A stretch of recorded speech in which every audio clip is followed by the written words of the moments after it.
안녕하세요. 가치아입니다. 12월 2일 화요일 국내 시장이 마감되었습니다. 자, 오늘 시장은 어제하고는 조금은 반대로 움직였던 것 같습니다. 비교적 코스닥보다는 코스피의 흐름이 좋았었고, 또 코스피는 종가가 거의 고점에서 마무리가 되었습니다. 그래서 21선을 살짝 돌파하는 흐름이 나왔고요. 내일 확실하게 돌파해주는 흐름이 나왔으면 좋겠습니다. 그래야 시장이 확실하게 돌아섰구나. 이런 부분을 조금 더 체감적으로 느낄 수가 있고요. 어쨌든 내일 시장은 4,000포인트를 돌파하기를 한번 바라보겠습니다. 자, 코스피는 모처럼 1.9% 급등이 나왔고 3,994포인트에서 마무리가 되었습니다. 그리고 코스닥은 0.6% 빨간불과 함께 지금 5일 연속으로 빨간 양봉이 들어오고 있습니다. 그리고 시총 상위 종목들을 보면 오늘은 셀트리온을 제외하고 모든 종목이 빨간불이 들어왔습니다. 특히 반도체 관련주의 흐름이 가장 좋았었고 또 자동차 관련주도 좋았습니다. 미국 상무부에서 11월 1일부터 한국의 관세를 15%로 적용시켰다는 뉴스가 나왔고 그 때문에 한 차례 기대감에 많이 반영이 되었던 것 같습니다. 그리고 금융주의 흐름도 좋았었네요. 이어서 코스닥. 코스닥은 절반 정도 빨간불이 보이는 것 같은데 파란불이 들어온 종목들은 대체적으로 바이오주입니다. 어제 몇 개 바이오 종목이 급락을 했었고 그 때문에 전반적으로 바이오주의 투심이 악화될 가능성을 제시해드렸습니다.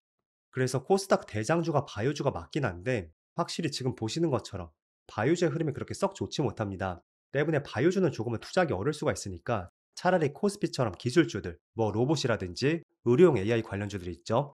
이런 종목들은 코스닥이 하나의 대안이 될 수 있습니다. 그래서 오늘은 코스닥 내에서도 기술주의 흐름은 좋았던 것 같습니다. 자, 그리고 코스피의 수급을 보면 오늘은 모처럼 외국인의 1조 원 이상의 순매수가 들어왔고 거의 한 달 만에 처음으로 1조 원을 돌파했습니다. 그리고 기관도 거의 5천원 가까이 순매수가 들어왔습니다. 반면에 코스닥은 외국인의 나홀로 순매도가 있었네요. 그리고 삼성전자, 오늘은 3일 만에 기관과 외국인의 양매수가 들어왔고요. 그리고 하이닉스도 마찬가지로 모처럼 기관과 외국인의 양매수가 들어오고 있습니다. 특히 하이닉스의 최근 4거래일 동안의 흐름을 보면 최근에는 외국인의 순매도가 정말로 짙게 나왔었잖아요. 하지만 최근 4거래일 동안은 오히려 외국인의 매수 빈도가 더 많아지고 있습니다. 그래서 이런 부분 한번 주목을 해보시면 좋을 것 같고, 그리고는 자동차 관련주의 흐름도 좋았었죠. 현대차도 기관과 외국인의 양매수가 들어왔습니다. 그리고 기아도 마찬가지였죠. 그럼 이어서 주체별 매매 동향에 대해서 살펴보도록 하겠습니다. 12월 2일 외국인이 가장 많이 매수한 종목은 삼성전자, SK하이닉스, 현대차, 이수페타이스, 현대일렉트릭. 자, 전반적으로 AI 관련주를 많이 매수했습니다. 현대차를 제외하면 반도체가 세 종목이 있고 또 현대일렉트릭, LS일렉트릭, 산일전기 모두 AI 전력 테마주입니다.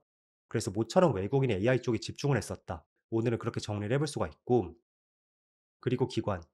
기관도 삼성전자, SK하이닉스, 현대차, 기아, 신한지주. 기관은 자동차 반도체를 많이 집중을 했던 것 같습니다. 이어서 해증시를 보겠습니다. 어제 미국의 3대 뉴스는 모두 파란불로 마무리가 되었지만 그렇다고 크게 우려할 수 있는 그런 수준은 아니었습니다.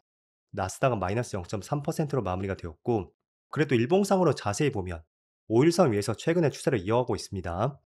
그리고 S&P 500 어제는 0.5%의 파란불이 있었고 마찬가지로 5일선 위에 있죠. 그리고 다우지수도 동일하게 어제 0.9% 파란불이 들어왔지만 최근의 상승 추세로 인해서 여전히 5일선 위에 있습니다. 그리고 반도체. 반도체는 전날과 비슷했던 것 같습니다. 마찬가지로 5일선 위에서 움직이고 있고 특히 최근 한 달 동안 반도체 관련주가 많이 쉬었었잖아요. 그게 뭐 조정일 수도 있었고 또 AI 거품론에 따른 부정적으로 보면 주가 하락의 변곡점이 될 수도 있었습니다. 하지만 지금 발표되고 있는 여러 가지 지표들이 있죠. 뭐 기업들의 실적도 여전히 건전하고 또 12월 금리 인하 기대감까지. 결국은 금리 인하 기대감이 있다는 것은 많은 기업들의 투자가 확대될 수 있다는 기대감으로 나타날 수도 있습니다. 그래서 전반적인 분위기를 봤을 때는 정말로 이게 거품론인지 아닌지 그건 한참 시간이 지나고 나서 알 수 있을 거예요. 하지만 제가 조금 뒤에서도 보여드리겠지만 아직까지는 몇 가지 불안한 요소가 있다고 해도 특히 AI 반도체 쪽, 이쪽은 최소한 내년 상반기까지는 조금 더 맑은 시장을 기대해 볼 수 있는 요인이 많은 것 같습니다. 그리고 이어서 아시아 증시. 일본은 0.2% 소폭의 빨간불이 들어오고 있고 대만은 0.8%, 그리고 중국 증시는 0.5% 밀리고 있습니다. 자, 이제 본격적으로 12월이 시작이 되었고, 또 일반적으로 12월은 조금은 기대감이 높은 한 달로 보고 있습니다. 왜냐하면 연말 배당을 하는 기업들이 많기 때문에 일반적으로 12월에는 많은 수급들이 조금 더 몰릴 수가 있고요. 그리고 이번 달 아시겠지만 미국에서 금리 인하를 기대하고 있습니다. 그래서 여러 가지 요인들을 봤을 때 아무리 AI 거품론이 있다고 해도 최근에 다시 시장이 조금은 돌려 세운다는 것이 그런 기대감들이 조금 더 작용되지 않았나? 저는 그렇게 생각이 됩니다. 자, 그러면 지금 시점에서 우리가 12월 시장을 어떻게 내다봐야 되는지, 거기에 따른 긍정적인 요소와 부정적인 요소가 무엇이 있는지, 우선 먼저 부정적인 요소부터 말씀드려보겠습니다. 일단은 첫 번째로, 어제 일본은행 총리가 기준금리 인상 시사 발언을 했었고, 그 때문에 여러 국가들의 국채금리가 크게 뛰었습니다. 그래서 그 때문에 비트코인 가격도 크게 밀렸었고요. 미국의 3대 지수도 모두 파란불로 마무리가 되었었죠. 자, 그런데 평소 같으면 그냥 그렇구나, 이렇게 넘어갈 수 있는 그런 이슈가 될 수도 있는데, 우리가 이와 동일한 이슈 때문에 크게 놀란 적이 있었잖아요. 자, 이 당시였었죠. 작년 8월 5일. 그때 코스피가 장중할 때 무려 10.8%의 폭락이 나왔습니다. 코스피 역사상 가장 큰 낙폭이었었고요. 그 결정적 이유 중에 하나가 일본이 7월 말에서 8월 초 사이에 그때 금리 인상을 전격적으로 단행했습니다. 자, 그렇다면 일본 시장은 오랜 기간 저금리가 유지가 되었잖아요. 그래서 저금리를 빌렸던 일본 엔화 자금들이 일본 금리 인상으로 인해서 다시 일본으로 되돌아왔겠죠. 그래서 그 때문에 글로벌 시장이 크게 흔들린 적이 있습니다. 그래서 한번 매를 맞았기 때문에 과거처럼 그렇게 되진 않겠지만, 아무튼 한 차례 경험이 있었기 때문에 일본에서 연말에 금리 인상을 하겠다고 이런 발언이 있었고, 이 부분을 굉장히 주의 있게 봐야 될 것 같습니다. 그래서 코스피 코스닥 나아가서 글로벌 시장 흐름이 여전히 안정적으로 움직일 수 있는지 계속해서 한번 체크해 보시고요. 그리고 이런 부담 때문인지 어제는 비트코인 가격이 크게 급락을 했습니다. 물론 최근의 추세가 그렇게 좋지는 않습니다. 그 와중에서 한 차례 급락이 나왔던 것이고요. 자, 그런데 코인 가격을 보면서 저는 이런 말씀을 드리고 싶어요. 우리가 흔히 코인을 표현할 때 내재 가치를 알 수 없다는 표현을 자주 쓰곤 합니다. 자, 그렇다는 것을 반대로 말하면 유동성 자금에 의해서 올라갈 때도 폭발적으로 올라가고 또 내려갈 때도 크게 급락할 수 있다는 뜻이 될 수도 있습니다. 그렇다면 내재 가치가 비교적 주식보다 떨어진다고 본다면 최근의 추세가 이렇게 급락한다는 것은 유동성 자금들이 빠져나가고 있다, 우리가 이 뜻으로 해석을 해볼 수도 있습니다. 그래서 유동성이 취약한 시장이고 그 때문에 코인 시장이 보다 선행적으로 움직임을 나타낼 수가 있다면 지금 10월 중순부터 코인이 급락하고 있거든요. 이 부분에 시차를 두고 주식시장도 연결이 되지 않을까? 이런 생각을 해볼 수 있는 그런 움직임이 될 수도 있습니다. 그래서 12월은 부정적으로 볼 수 있는 요소 두 가지를 말씀드렸습니다. 첫 번째로 일본 금리 인상에 따른 작년 8월 초 같이 한 차례 시장에 노이즈가 또 생길 수 있는지, 이런 부분도 주의 있게 보시고요. 또 두 번째는 유동성이 취약한 시장이 될 수 있는 코인 시장에서 최근 들어 시장이 많이 빠지고 있다, 이 부분은 시차를 두고 주식시장에도 연결이 되지 않을까? 충분히 이런 생각도 해보시면 좋을 것 같습니다. 자, 그렇다면 반대로 긍정적으로 볼 수 있는 부분, 저는 역설적으로 지난달에 시장이 많이 쉬었다는 것이 오히려 다시 점프할 수 있는 기회가 되지 않을까? 이런 생각을 갖고 있습니다. 그리고 그 중심에는 대표적으로 AI 관련주가 될 것이고요. 물론 거품론의 이야기가 계속 나오고 있습니다. 하지만 한 달 동안의 흐름을 보셨듯이 시장이 또 엄청나게 빠진 것도 아니었거든요. 그리고 금리 인상 기대감도 있고 또 여러 가지 시장을 떠받치는 재료들이 계속 나오고 있습니다. 때문에 AI 거품론에 대한 부정적인 의견이 있다고 해도 여전히 시장을 조금 더 긍정적인 방향으로 내다보는 것이 필요하다고 저는 생각이 됐고, 그 중심에는 분명히 반도체가 있을 겁니다.